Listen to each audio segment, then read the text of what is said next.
Class is now starting. All attendees are in listen-only mode. Hello, everybody, and welcome to the GALA webinar series. My name is Manuela Noske, and I'm the Communications Manager here at GALA. GALA is a global nonprofit trade association supporting the language industry. We are headquartered in Seattle, Washington, in the United States. And today we're going to have a presentation by Rui Monteiro Claro and Wouter Lewis. And we're so pleased each of you joined us from various locations all around the world to participate in this event. I will hand it over to our speakers in just one moment, but first I have a few housekeeping items to go over. We have muted everyone's lines to cut down on any background noise. If you experience any technical difficulties, you can let me know by using your chat box, and I will work with you to troubleshoot them. If you have a slow internet connection, your audio may be disrupted. If that happens, you can use the number listed on the GoToWebinar panel to call in using your own phone. We are making a recording of this presentation, and you will be able to find it following the presentation on GALA's global website. All participants will receive a link. This presentation was originally given at GALA Boston, but we ran into a problem with the recording and so asked Rui and Wouter for a repeat as a webinar. The conference presentation was created as an interactive session, and so we will try to have you interact with the speakers as much as possible during this webinar. To that end, there will be 3 poll questions, and it would be great if you could participate in these polls. If you have any other questions for the presenters, feel free to type them into your chat box throughout the webinar to get them into the queue. We will get to as many questions as we can with the time remaining at the end of the session. Before we begin, I'd like to take just a few moments to introduce our speakers today. Wouter and Rui have a combined 45 years of experience in the localization industry. Wouter is a senior localization project manager at Waters Technologies, a company that sells analytical instruments, software, and services mainly to the biotech sector. A Dutch native, he has worked his entire career in localization in various positions on both the buyer and the supplier side. Rui is the managing director of Beyond, a provider of third-party language review and localization quality assessment services. Born to Portuguese parents in the Democratic Republic of the Congo, Rui has lived in 4 different continents, including a stint in the Middle East. He speaks Portuguese, French, and Spanish. So now, without further ado, I'm going to hand it over to Rui and Wouter for the remainder of the session. The floor is yours. Thank you, Manuela. Thank you for introduction, a nice introduction, and thank you for the opportunity to share with everyone our presentation from the GALA conference. This was meant to be an interactive presentation to share experiences and ideas and points of view on end user satisfaction and quality. So this format, although today is a little different, we will follow the presentation as is. We'll try to share as much as what we've learned from others during the GALA session. We'll start with some of the questions we are trying to answer the day of the presentation. So our main questions were, how does the end user satisfaction reflect the quality of your product? Who are your end users? How can we get user data and feedback?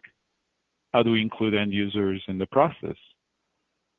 How do we measure usability and customer behavior? Which data do we need to track? And how do we use the feedback once we get it? So these were the main questions we were trying to answer during our presentation. Before we move forward, we would like to start with a poll. All right, so to start off, we want to just get a sense of our audience to see who's on the line. So the first question is, are you a buyer or an LSP? We'll give you a few seconds to answer that.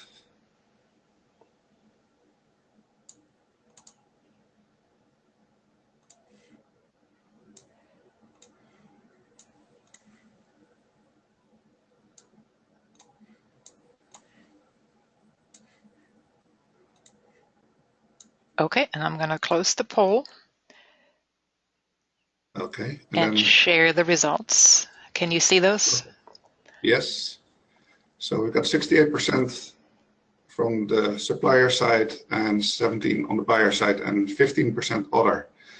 That's a pretty decent mix, pretty much what I was expecting. That's great. Now, to follow up with our second question, for your product or the service that you provide, does the LSP or your client keep track of language quality metrics?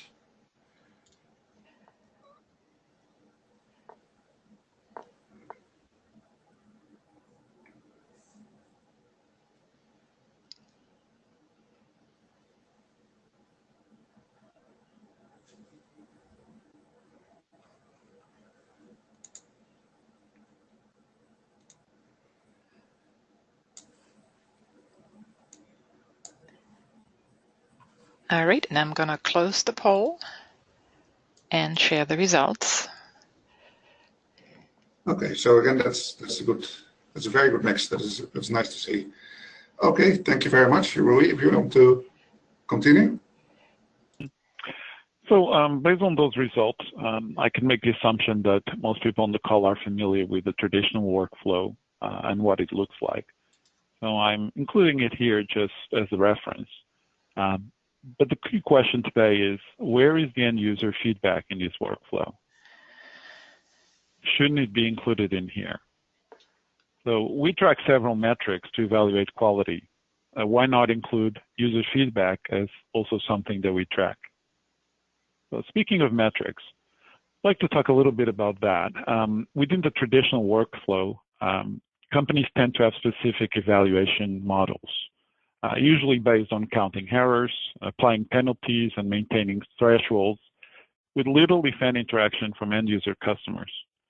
So if we look at standard localization quality systems, such as PALS, DQF, or MQM, they're somehow limited to internal feedback.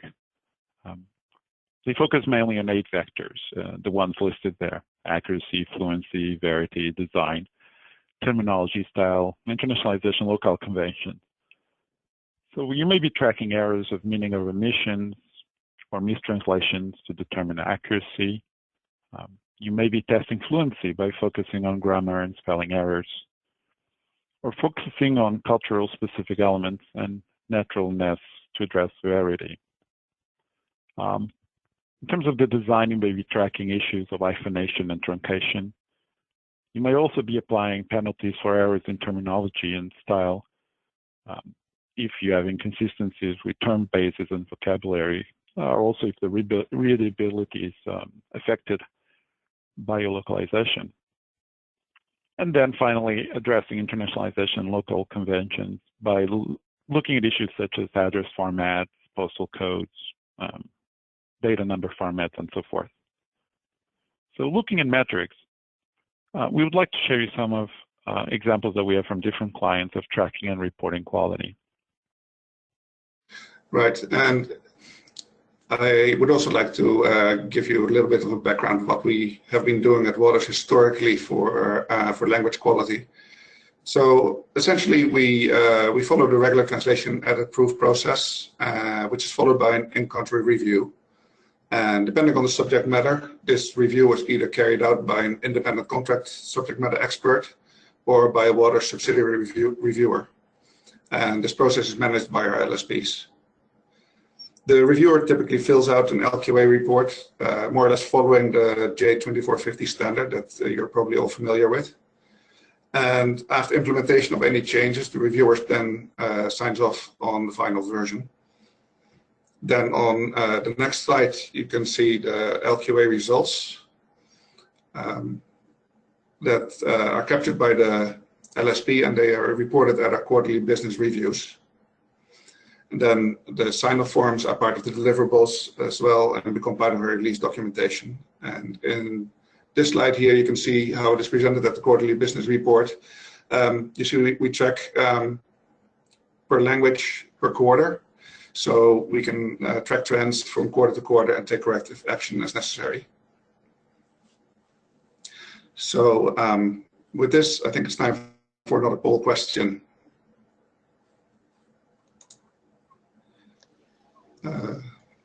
So Manuela, here it is. So what do you or the majority of your clients do? Is it either some sort of LQA? Do you gather end user feedback? Do Do you do surveys, or is it anything else?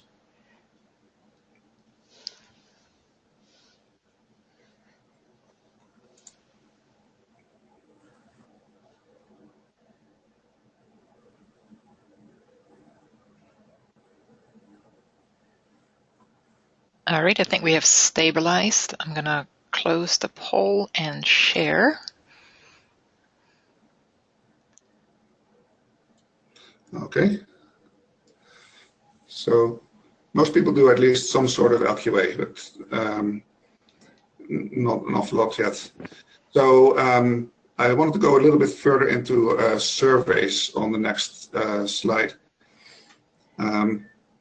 So speaking of surveys, we at Waters recently ventured into surveys as well.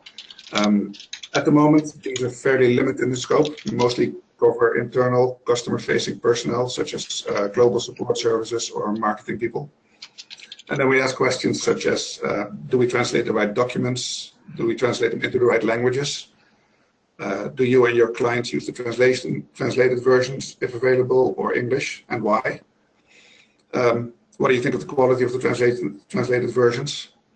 The bottom line is that the current surveys are essentially focused on availability and quality of translated products as opposed to user experience. Rui, you want to take it over?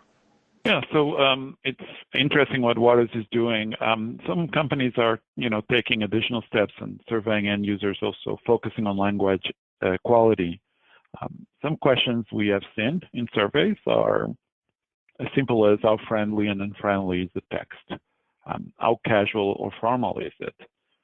Does the text feel professional enough, or is it read naturally or unnaturally? Also, how easy it is to understand, or how difficult is it to understand? Do you consider the text appropriate?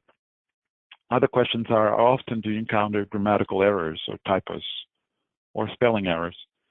So do you encounter also untranslated words, and how often?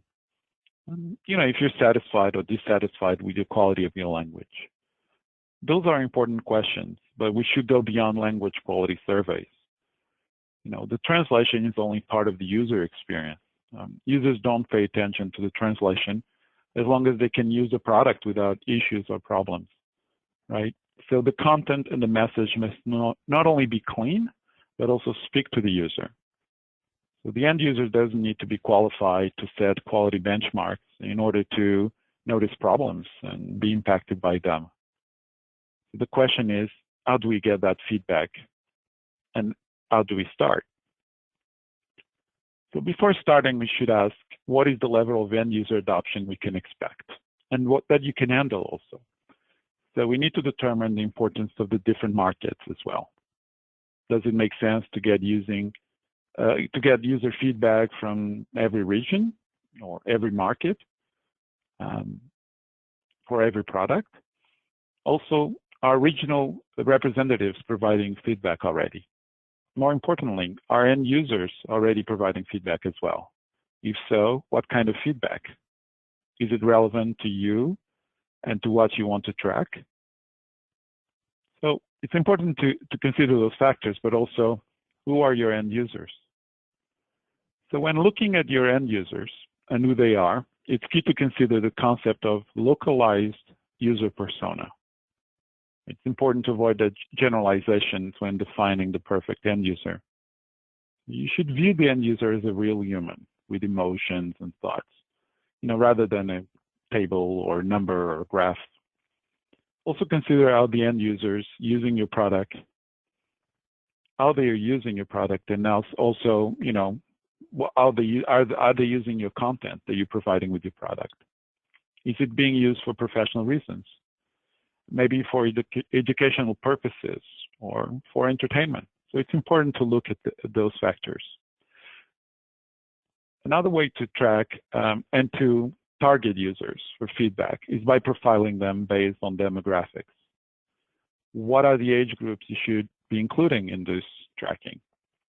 What is the gender of your user? Where are they located? What is their level of education? What they do for work is also important, but are they computer literate or not? Finally, their income level is an important basis depending on what you're trying to track. So anything that might be relevant for your product, you should be including in the user as a target goal. Understanding the ultimate end user is critical. The information background they're coming from, what are their expectations, what motivates them, and what are their aspirations and goals.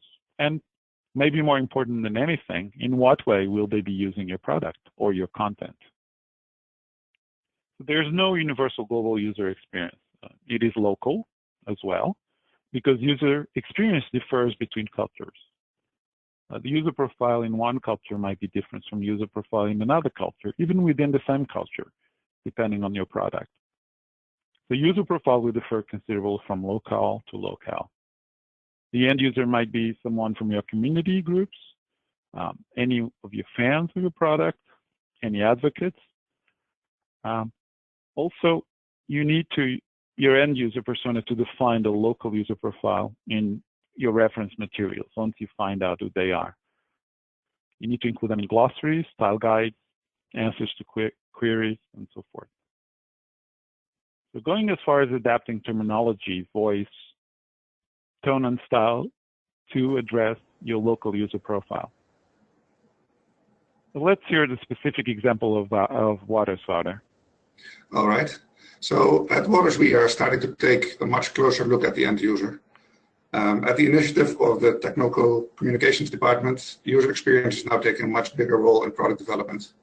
The director of our group has worked tirelessly for years to get buy-in from the C-suite to bring user experience to the forefront. And as a result, the Technical Communications Department has now been rebranded to Customer Experience and Knowledge Management, in short, referred to as CXKM.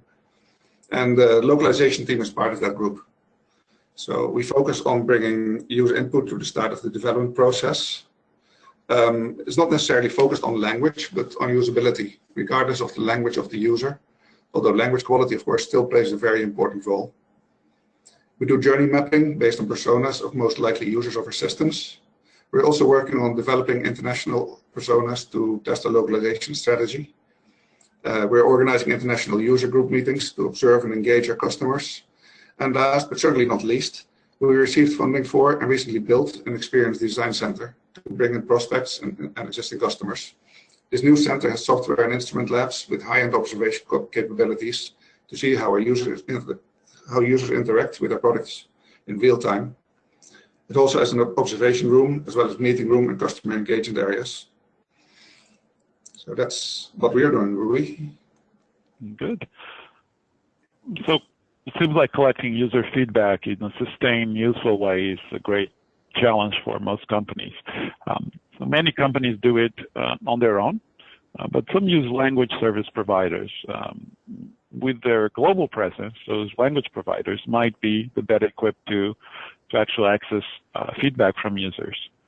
If you can't do it internally, I recommend you use your language partners. So working with end users requires research, planning, and partnering with other stakeholders. It's important to create a triangle of consensus between regional reviewers and linguists and your internal teams. This is key to process the feedback that you might get from your users. Also, it is key to open the communication flow with immediate feedback so you can adjust accordingly. Now, once you have a feedback, you need to measure it. So we're getting some measuring questions. How do you measure specifically end user satisfaction? So the obvious way is looking at business data. Every company has those. Have your sales grown internationally because of your localized version of your product? Did you get new clients? What's the churn rate? The user data also, all good indicators of satisfaction or unsatisfaction. You can also measure user feedback from in-product comments. From your customer service department, you should be able to get some user feedback and user insights. Social media, key and very important to understand if you have user feedback already. And finally, community groups feedback. most companies have community groups attached to their product, so it would be easy to get feedback from that. If you're a company that does A/B testing, you'll be able to track feedback on product features, on the localization of your product, the artwork, the look and feel of your product. Very important. If your company does A/B testing, I recommend adding the localization version to that. Also, tracking number of views versus number of bugs will give you a good metric on user perception scores. The number of views of your product, how much is used per locale, will also be a good indicator of quality as well. Finally, the engagement for new languages or new versions of the language that you already provide will be yet another indicator of whether the localization is working out or not. But then the hardest one to do would be the qualitative feedback. Any data from customer complaints to surveys will give you some insight into that. But this is probably the most difficult one to track. Surveys are a good solution here. In any case, depending on what you want to track, you'll need to look again at your strategy. You'll need to revise what questions you want answered, adjust them for the results you get, and determine what kind of feedback you need, but accept the users are always right. So usability tests can give insight into what the end users are attracted to and versus what confuses them. You cannot be asking questions about whether the use of this word is better than versus the use of that word. They're not interested in that. You can't be drilling down deep into, purely linguistic issues. It's not of concern to the end user. You need to ask them questions that will get them talking about their user experience. How easy was it to navigate through the controls, for instance? Whether the instructions were clear and helpful. Questions need to take into account the overall user perspective. Users need to see the product as a whole. It's not interesting for them, or they're not interested in knowing if the product is a result of separate teams in your company. If it comes from marketing, development, design, and yes, localization, it's not of concern. So they need to see the product as a whole. Some other things to keep in mind. So providers use, the users usually need to be provided with tools that make it really very easy for them to give feedback. You need to be thoughtful when you're addressing users and on the process that you determine to get feedback. Your users deserve it for sure. You need to invest money in building quality programs. You can create portals where users can log in and leave feedback on your product or the content that you provided. Make it easy for them to do that. When users see that you care about their feedback and that they can use the provided feedback easily, they often get really enthusiastic and provide you really interesting, deep insights that would help you overall product development. And again, I can't emphasize the importance of surveys. Right. And talking about surveys, some takeaways on that. You want to keep it short, if possible, 5 to 10 questions. You want to make sure that every question is important and serves a purpose. You don't want to waste your clients' or your audience's time. Use open-ended questions to obtain more accurate information. Rating scales and multiple choice answers limit the quality of data and answers. But also keep in mind that there is a flip side to that. If you have a large response rate, it becomes very difficult and time-consuming to analyze the data. You also may reduce the response rate if answering the questions becomes too much work. And also consider translating the survey into the language of your respondent and back-translate the results. This may be expensive, but we noticed in our survey that even though our employees are supposed to be able to speak English, there was a definite language barrier, which made it hard to interpret some of the open-ended questions, and it also reduced the response rate. Of course, apart from surveys, you can also reach out directly. You can talk to users on the phone. You can find local users, get to discuss feedback in person.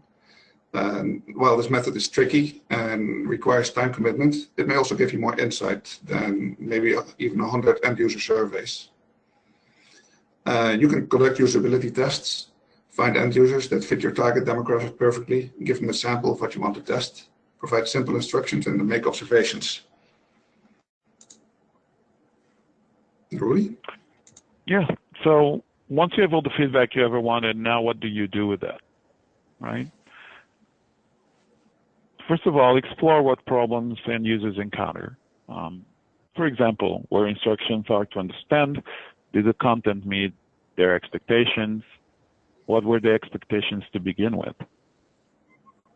Carefully analyze the collected feedback. Then determine which feedback provides most value. Negative feedback from what you can call a perfect end user, if it matches your localized end user persona perfectly, the feedback they provide is much more important than if you get positive feedback from general reviewers. Also, your language reviewers might have some feedback which is different from your end user reviewers. It's important to get that information and analyze that and determine the differences. Then you need to implement changes to your product accordingly, if you can control that. And definitely adjust your content, and yes, even your process based on the collected suggestions from your end users. You need to test improved versions for further feedback and repeat the process several times until you reach your goals. So it's a loop, a constant loop. Finally, make sure you incorporate the end user feedback in the workflow. So that is something that is important, and your workflow should start looking a little more different from what we initially saw. Yes, the end user feedback should be included in the workflow, and it should be done on an ongoing basis. Make sure you're getting your questions answers, the ones that you set to get answered, but also answer your end user feedback and respond to any questions that might have, and keep adjusting your quality accordingly. Get everyone involved in the process, not only if you're the owner, but also other departments, and so they can understand that the end user feedback is important also for localization. So I think I went a little bit fast here, but we would like now to address any questions that you might have. Sure. Again, this was an interactive presentation, so there would be questions during the presentation which would be more interesting, but we'll do it now. Great. Thank you very much to both Rui and Wouter for this, for the insight that you delivered here. We do have quite a few questions already from the audience at this point. So let me kick off with a relatively simple one. One person would like to know just how you expand or define LQA. How do you define that? Language quality assurance. I mean, Wouter, do you want to say how you do it, how you define it at Waters? Yeah, what is there to say about it? Language quality is, to us, is real importance of the correct terminology. We work in a scientific environment, so it's really important that the terminology is correct, but also the accuracy of the translation. So I think that's where we focus most on. Mm-hmm. Yeah, I think this probably was a simpler question than it seems. So really the question around, it's an acronym, just how do you actually define it? And I think you've answered it. Thank you for that. Next question from the audience is, which platforms do you believe are the best to perform the surveys on? Email, online, phone, what's your recommendation? I think the best way to go about it would be to create a portal, as I had mentioned a couple of slides before the last one, and have your users log into that portal and answer questions there. If you cannot afford that, which nowadays is pretty easy, and there's a lot of platforms that you can use to do that. But also it takes engagement from your end users, right? If you can get the engagement from their end users, as simple as a web page that they can click 2 or 3 times would be another option. And email is always a little more difficult because then how do you track that information? And you will have to go email by email. So anything that is automated, and there's different options out there. If someone has specific questions regarding some suggestions platforms, they can email me and I will return with some that I've seen being used. But any way that you can create a more personalized experience for your end user, the best to do it. And also, at the same time, something that can be automated. So the return of the questionnaires and the surveys can be automated, and you get a report from that, not that you have to go through different emails to find the different answers to your question. We have what essentially is a follow-up question that relates to this one, and that is, how can an LSP manage to get the user feedback if they don't really have direct contact with the user? That's an excellent question, right? Mm-hmm. So you mean an LSP, right? Is asking yes. that question, mm-hmm. not yeah. So you'd have to get it buy-in from your customer, right? Your client. Your client needs to help you in this process. If they are getting feedback from their end users on their source language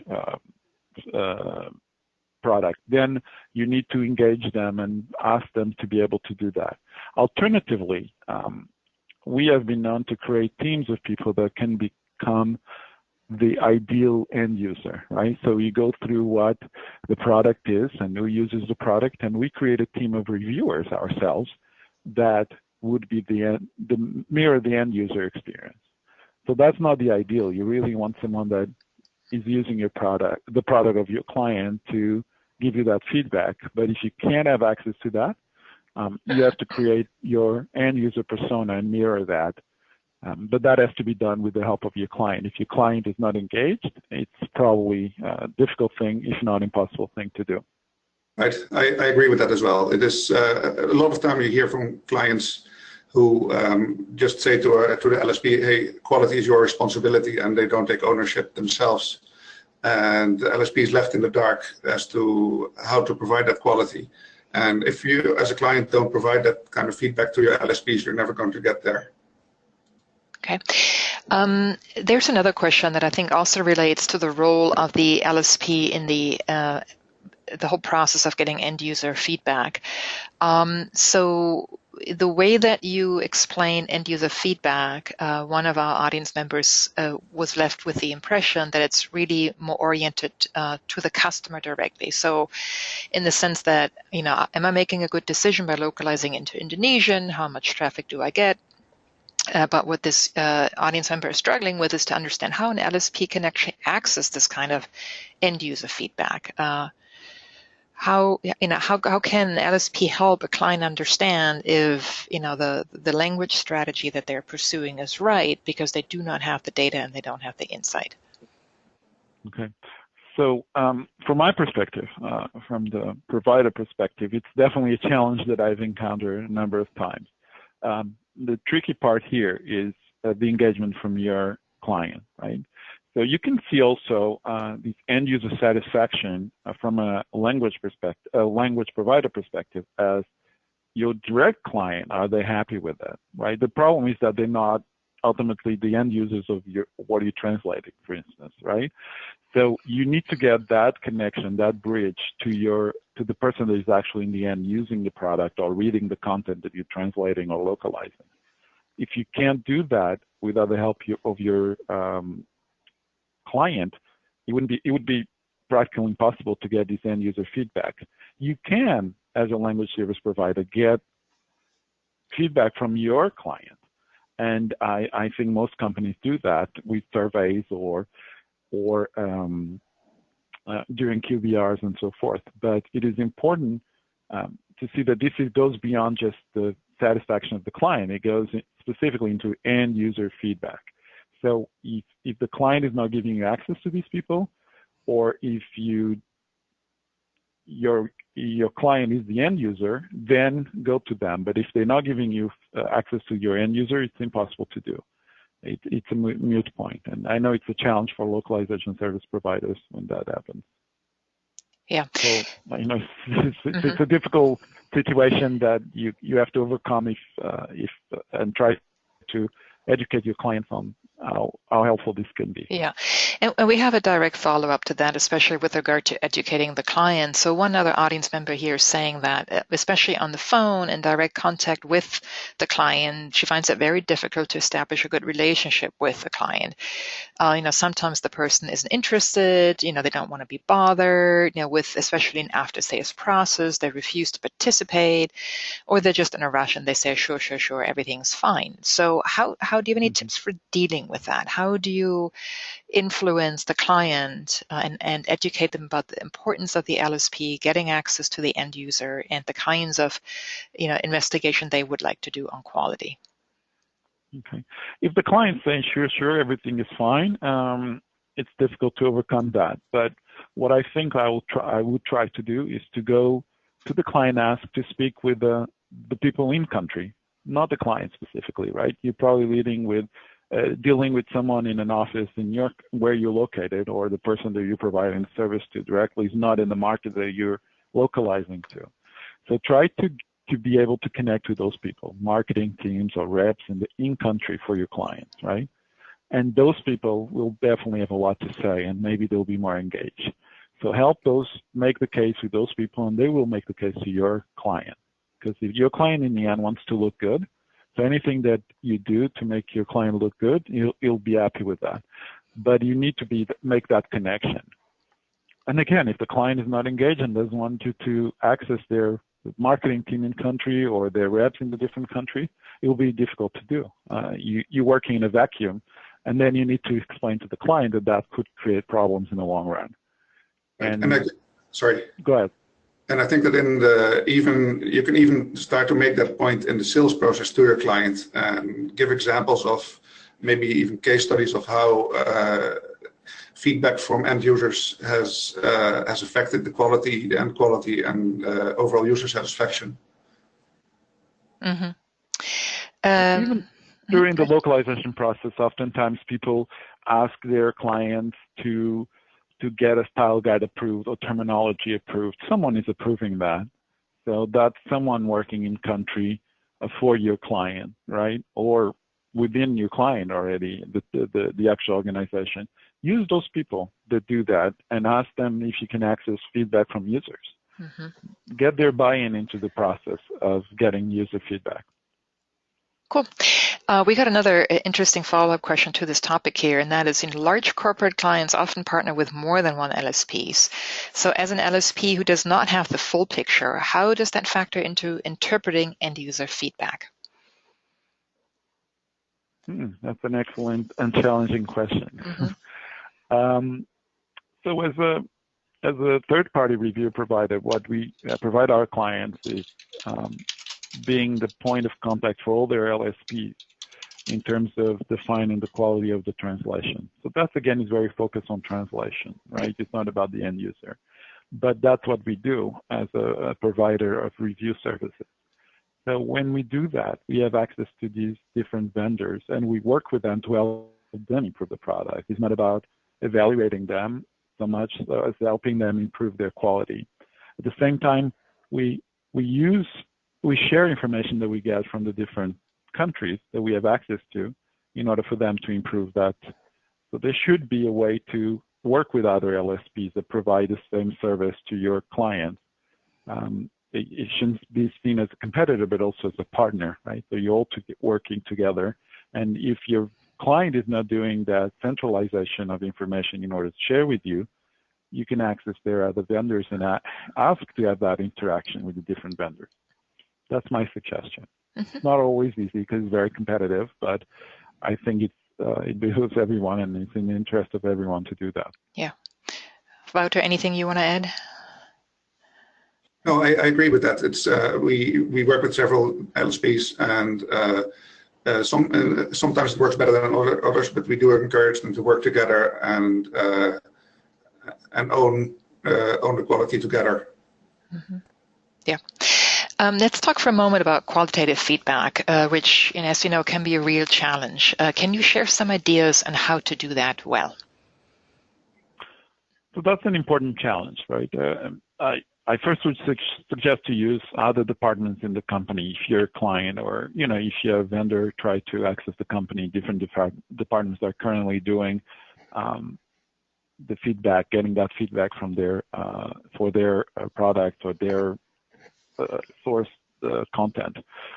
If your company is tracking net promoter scores, expand them to the concerns that you have in localization.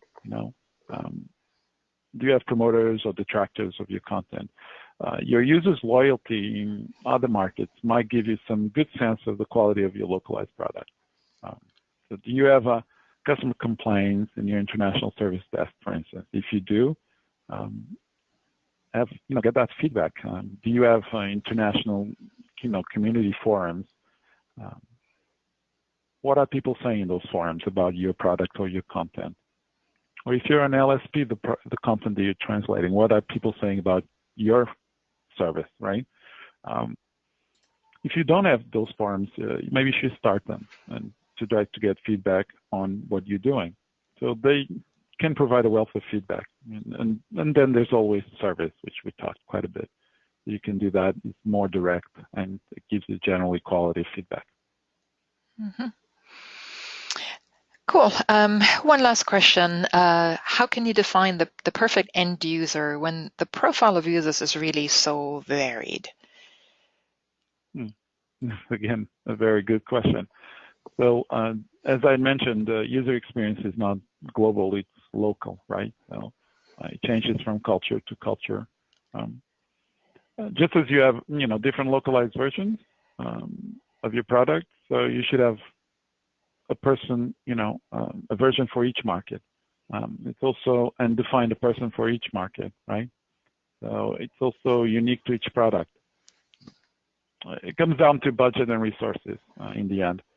If you can afford it and have the people you should have for as many languages, they have as many persons for these personas, I should say, for these languages, for each market, as you have for the source language.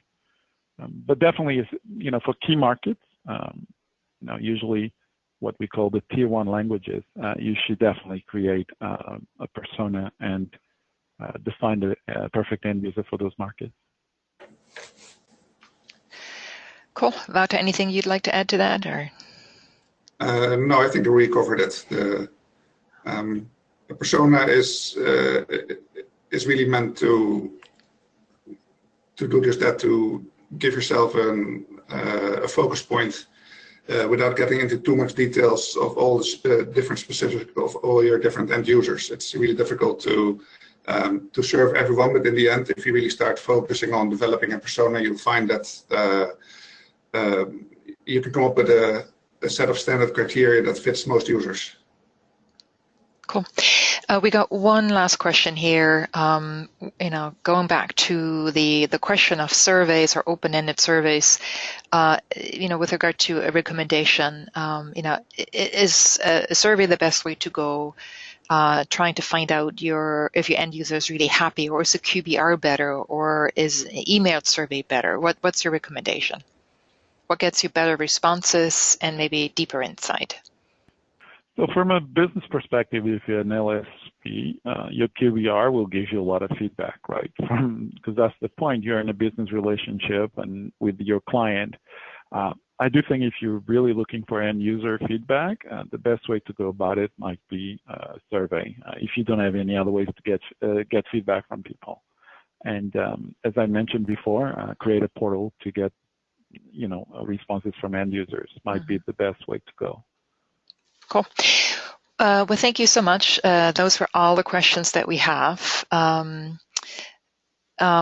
Any closing words for the attendees before we break it off? Well, I want to thank everyone and say that if you're not doing it, try to do it right now. End user satisfaction is important to determine the quality of your product. So try to get something going in order to get the feedback that you need to improve your quality process. Right, and thank you from me as well. And I would add to that it is really important that quality is owned by both the client and LSP, and it is a collaborative process that if there's no buy-in from the client side, it is really difficult to establish, but keep at it, it's really important. Agreed. Well, thank you so much for your insights, and another big thank you to all our participants for joining us today. We would really appreciate it if you could take just a minute to give us your feedback on today's session using the post-event survey. It is really quite short, but your perspectives help us to continue to refine our webinar program. And with that, I wish you... There's a survey. Yes, there's the survey right there. Right there. All right, and with that, I wish you all a good day or a good night, depending on where you are. And I look forward to seeing you at another GALA webinar soon. Goodbye. Thank you, everyone. Bye. Thank you. Bye-bye. Bye.